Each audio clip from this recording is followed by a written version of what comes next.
Now to the police. I'm joined by ACP Muyiwa Adejobi, who joins us to discuss some of the updates within the police force. We are following the arrests made in the outgone year. More than 5,000 malicious domains, we understand, have now been dismantled, and over 700 arrests made in that regard. ACP Muyiwa Adejobi, thank you for joining us on the program this evening. What do these figures tell us about the trend of cybercrime in Nigeria? I'm thinking perhaps we can compare it with what happened in 2023.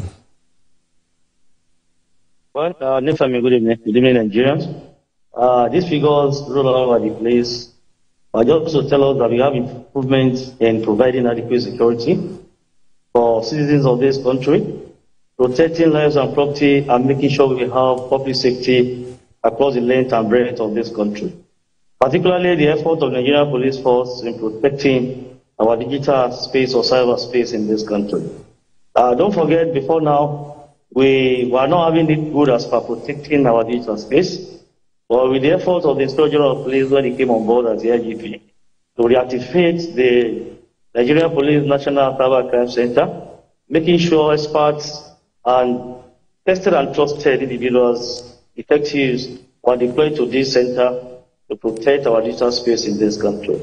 The figures we rolled out like 2 days ago, these figures were to tell you that we have improvement in all areas, not only in the digital, protecting digital space in Nigeria, but across all sectors of policing in this country.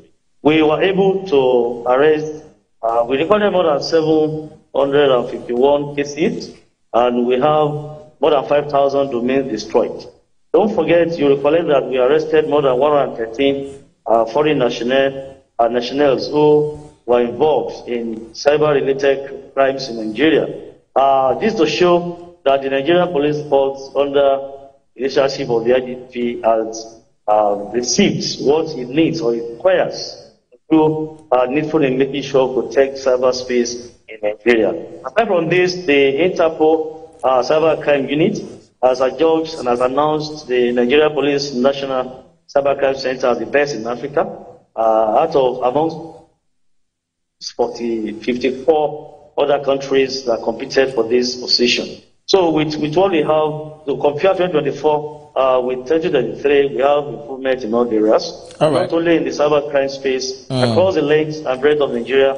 I can tell you, according to the speech of the IGP, to tell us the achievement, and the landmark achievement of the Nigerian Police Force in 2024. More than 30,000 suspects were arrested in many offenses across the country. More than 1,800 or 900 victims of kidnapping victims were rescued on port. Think, compared to what we had in 2023, we have improvement in all areas of policing, internal security of this country, and I think it's commendable. That's why the IGP has commended officers and men of the Nigerian Police Force for their doggedness, their commitment to providing adequate security and making sure we have. I hear you clearly, ACP. We are almost out of time, and I just want to answer this before we go, because we couldn't connect with you earlier. The flip side to your achievement in 2024 is the issue of kidnapping, which turned out to be perhaps one of the most alarming crime in Nigeria. I'm sure you saw the figures from MBS that Nigerians paid over 2 trillion naira in ransom. 4.14 million households, we understand, were affected.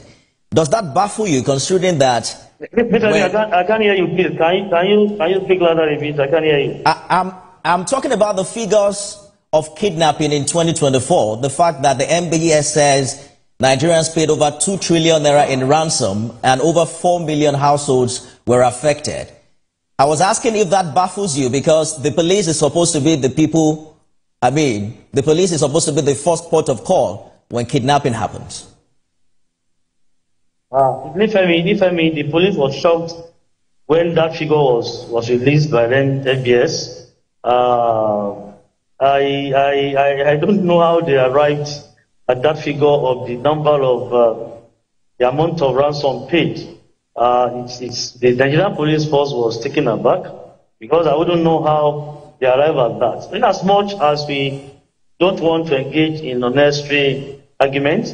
Our style in the police is always to make sure we study reports. When a ministry, department, or agency rolls out a report like this, we always like to investigate. Don't forget, it's our tradition in the police to always take our time to do that. Like the case of Amnesty International as per the protest, we took our time to do thorough investigation into that report. We have punctured the assertion of Amnesty International and we made a release. So we are studying the release of the report made by the Bureau of Statistics concerning the amount of ransom paid. But we are taken aback when we got this, and it's still confusing. But don't let me be judgmental here, Ifemi. Let us take our time to have our report. The IGP has set up a team or a committee to look into that report to see what actually went wrong and where we had such a thing. So we are studying the report and we are going to speak as I went into that. But we are surprised, and it's still surprising.